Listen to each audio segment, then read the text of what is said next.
अस्सलाम वालेकुम स्टूडेंट्स, कैसे हैं आप सब लोग। मैं हूं आपका टीचर सुहेल अहमद।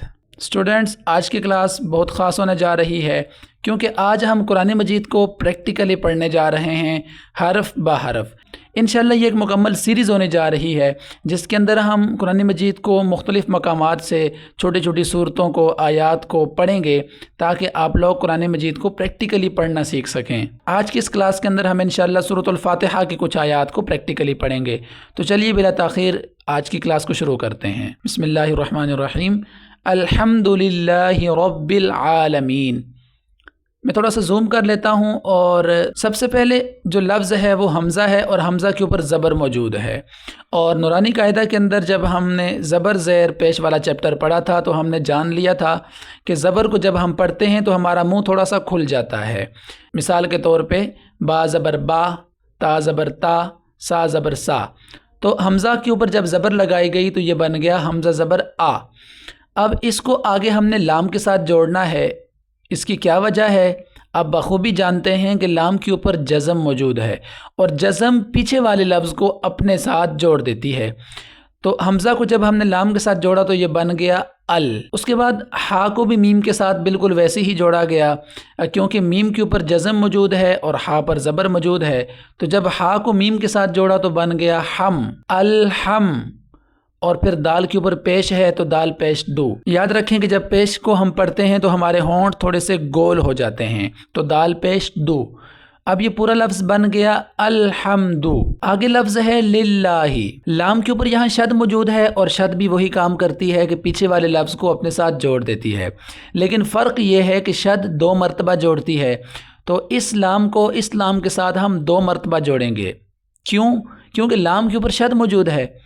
और दूसरी बात यह है कि इस्लाम को हम थोड़ा सा खींचेंगे क्योंकि इसके ऊपर खड़ी ज़बर मौजूद है। आप ये भी जानते हैं कि खड़ी ज़बर, खड़ी ज़ैर, उल्टा पेश को हम थोड़ा सा खींच के पढ़ते हैं। तो ये बनेगा लिल्लाही। लिल्लाही, हा के नीचे भी ज़ैर मौजूद है तो हा ज़ैर ही। अच्छा, एक बात यहाँ पर और याद रखें कि अल्लाह के नाम से पहले अगर ज़ैर आ जाए जिस तरह यहाँ पर है तो अल्लाह के नाम को बारीक पढ़ते हैं। इसका मतलब ये है कि हम यहाँ पर लिल्लाही नहीं पढ़ेंगे बल्कि बारीक पढ़ेंगे लिल्लाही। आगे भी सेम कायदा, बा के ऊपर शद मौजूद है तो इसको हम 2 मरतबा पढ़ेंगे। तो रब बिल, बा को मैं 2 मरतबा पढ़ रहा हूँ, उसकी वजह यह है कि बा के ऊपर शद मौजूद है। और दूसरी जो चीज़ यहाँ पर आपको नज़र आ रही है, लाम के ऊपर जज़म मौजूद है, तो इसका मतलब है कि बा को हम लाम के साथ जोड़ेंगे तो बा ज़ेर लाम बिल, रब बिल। उसके बाद आइन के ऊपर खड़ी ज़बर मौजूद है तो आइन को थोड़ा सा खींचेंगे, आलमीन। लाम के ऊपर ज़बर मौजूद है, इस जिसको पढ़ते वक्त होंठ थोड़े से खुल जाएंगे तो लाम ज़बर ला, आला। और आगे आप देखें तो या से पहले ज़ैर मौजूद है। याद रखें, या से पहले ज़ैर आ जाए, वाव से पहले पेश आ जाए और हमज़ा से पहले ज़बर आ जाए तो इनको हम बोलते हैं हुरूफ़ मद्दा।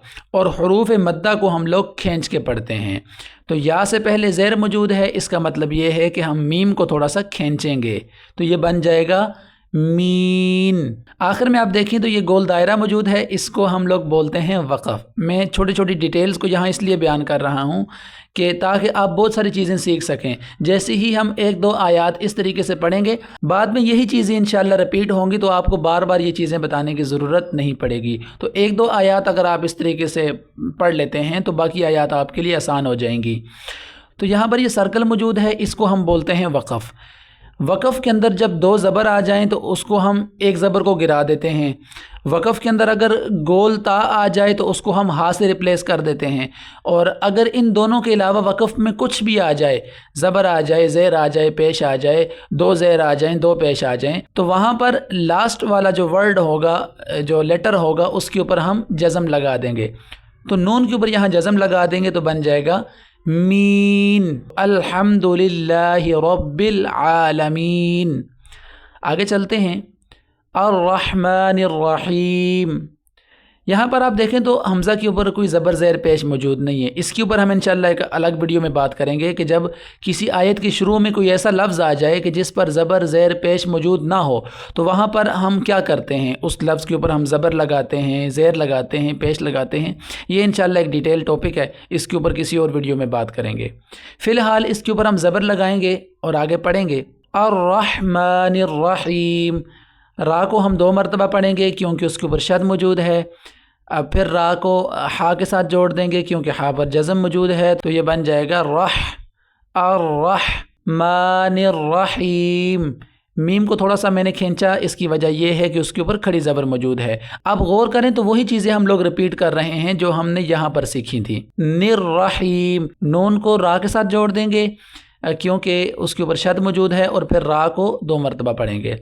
تو نررحیم.